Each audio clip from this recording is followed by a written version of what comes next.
उत्तर प्रदेश के प्रयागराज में महाकुंभ जोरों शोरों से चल रहा है। यह आयोजन 13 जनवरी 2025 से शुरू हुआ था और 26 फरवरी तक चलेगा। यहां बड़ी संख्या में देश विदेश हर जगह से श्रद्धालु संगम में डुबकी लगाने के लिए पहुंचे रहे हैं। आस्था के इस संगम में पवित्र स्नान व मृत्यु का आनंद लेने के लिए श्रद्धालु, नागा साधु, अघोरी बाबा सहित साधु संतों का जमावड़ा देखने को मिल रहा है। लेकिन महाकुंभ में नागा साधु और अघोरी आकर्षण का केंद्र बने हुए हैं। आपको बता दें कि नागा साधु और अघोरी हमेशा से ही लोगों के बीच रहस्य रहे हैं। ये दोनों साधु ही हिंदू धर्म से जुड़े हुए हैं, लेकिन इनके जीवन और साधना के तरीके अलग होते हैं। बहुत से लोग इन दोनों को एक जैसा समझते हैं, लेकिन दोनों के बीच कई अंतर होते हैं। ऐसे में आइए जानते हैं ये दोनों साधु एक दूसरे से कैसे अलग होते हैं। अघोरी साधु कौन होते हैं? अघोरी साधु एक खास तरह की साधना करते हैं जिसे अघोर पंथ कहते हैं। ये साधु श्मशान जैसी जगहों पर रहकर साधना करते हैं और मृत्यु और जीवन के रहस्यों को समझने की कोशिश करते हैं। अघोरी साधु अपने साथ अक्सर नरमुंड रखते हैं, जो जीवन और मृत्यु के चक्र का प्रतीक होता है। ये मांसाहारी होते हैं और जानवरों का कच्चा मांस भी खाते हैं। अघोरी साधु भगवान शिव के भैरव स्वरूप की पूजा करते हैं और तंत्र साधना करते हैं। आमतौर पर ये काले वस्त्र धारण करते हैं, लेकिन कई अघोरी निर्वस्त्र भी रहते हैं। नागा साधु कौन होते हैं? नागा साधु धर्म के रक्षक होते हैं और समाज में धर्म का प्रचार करते हैं। इनकी परंपरा की शुरुआत 8वीं सदी में आदि गुरु शंकराचार्य ने की थी। ये साधु अखाड़ों में रहते हैं और अपने जीवन को अनुशासन और भक्ति के साथ जीते हैं। नागा साधु मांस और शराब का सेवन नहीं करते। इनका जीवन पूरी तरह से साधना और भक्ति के लिए समर्पित होता है। ये कठिन तपस्या करते हैं और शरीर पर भस्म लगाते हैं। अघोरी और नागा साधु के बीच अंतर: अघोरी साधु श्मशान में रहकर साधना करते हैं, जबकि नागा साधु को 12 साल की कठिन तपस्या करनी होती है।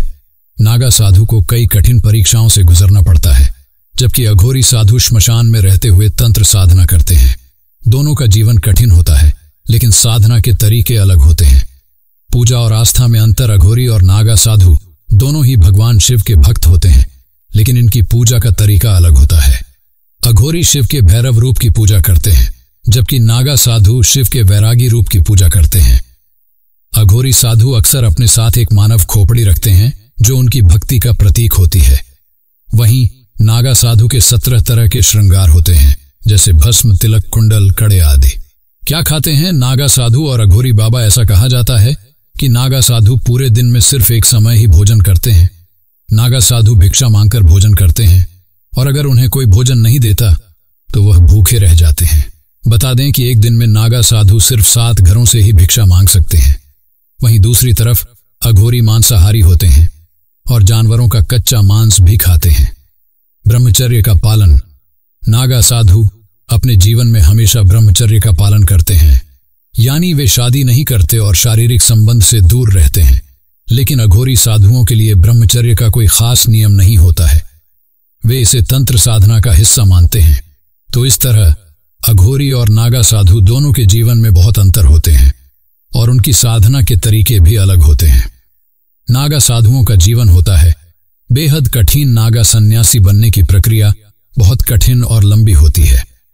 भारत में 13 मुख्य अखाड़े होते हैं और हर अखाड़े की अपनी परंपरा और तरीका होता है, जिसके अनुसार व्यक्ति को दीक्षा दी जाती है। नागा साधुओं को कुछ अखाड़ों में भुट्टो भी कहा जाता है।